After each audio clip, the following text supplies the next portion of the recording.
নমস্কার, আমি পিয়ালি ভট্টাচার্য। ক্যামেরার ওপারের সকলকে আমার চ্যানেলে স্বাগত।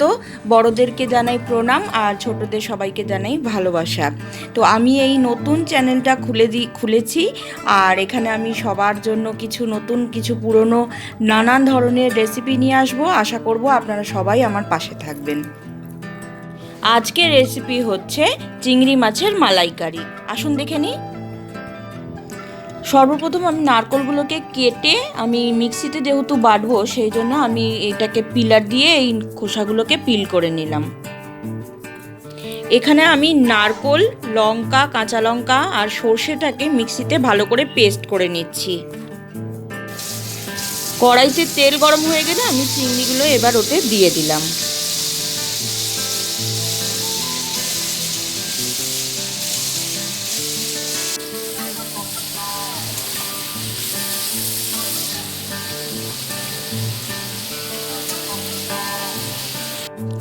চিংড়িটা অল্প লাল লাল করে ভেজে নামিয়ে নিচ্ছি, কারণ বেশি ভাজলে চিংড়ি যেহেতু একটু শক্ত রাবার রাবার হয়ে যায়, সেই জন্য তাড়াতাড়ি নামিয়ে নিচ্ছি।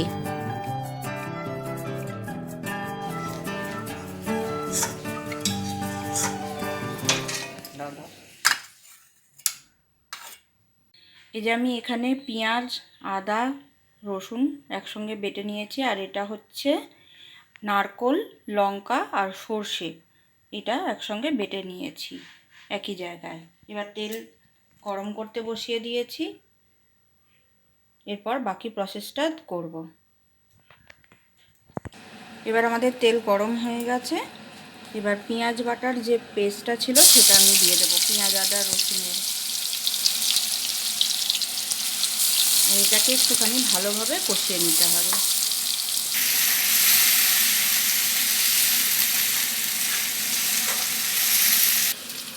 এবার এখানে আমি কিছু গুঁড়ো মশলা নিয়েছি, সেটা হচ্ছে লঙ্কা, হলুদ, গরম মশলা, নুন।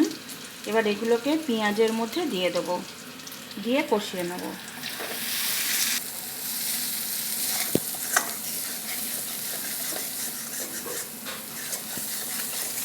সমস্ত গুঁড়ো মশলাগুলোর সঙ্গে পেঁয়াজটাকে ভালো করে আমি কষিয়ে নিচ্ছি। পেঁয়াজ, আদা, রসুনের যে পেস্টটা ছিল সেটাকে ভালো করে কষিয়ে নিচ্ছি।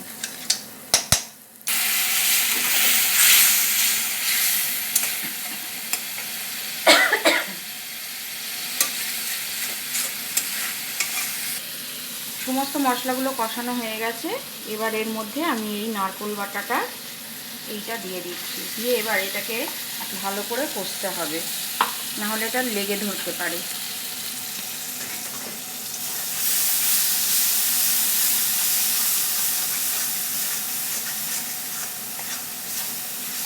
ফ্লেমটা আমি এই মুহূর্তে একদম কম করেই রেখেছি, কারণ না হলে কষাতে একটু অসুবিধা হতে পারে।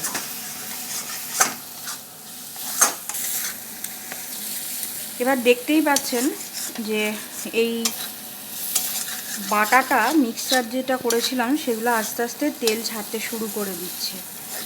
এরপর আমি এর মধ্যে একটুখানি জল অ্যাড করব, যাতে নারকেলটা আর গন্ধ না করে, যেহেতু আমি তো নারকেলের দুধ দিইনি, নারকেলটা বাটা দিয়েছি অল্প করে, সেই জন্য এখন মিক্সি থেকে ধোয়া জলটা আমি অল্প অল্প করে অ্যাড করে দিচ্ছি। মশলাটা আস্তে আস্তে তেল ছাড়ছে, তখন আমি এর মধ্যে একটুখানি চিনি দিলাম, কারণ যেহেতু নারকেল দিয়ে রান্না করছি তাই অল্প একটুখানি চিনি দিলাম, ভালো লাগবে টেস্টের জন্য, আপনারা নাও দিতে পারেন। আর অল্প একটুখানি কাশ্মীরি লঙ্কা দিলাম, এটাতে ঝাল হবে না কিন্তু খুব সুন্দর একটা রং হবে। সুন্দর করে কষা হয়ে গেছে, এবার ভেজে রাখা এই চিংড়িগুলো একটু দিয়ে দিলাম এর মধ্যে। এবার ভালো করে নাড়িয়ে নিয়ে তারপর আমি জল অ্যাড করব।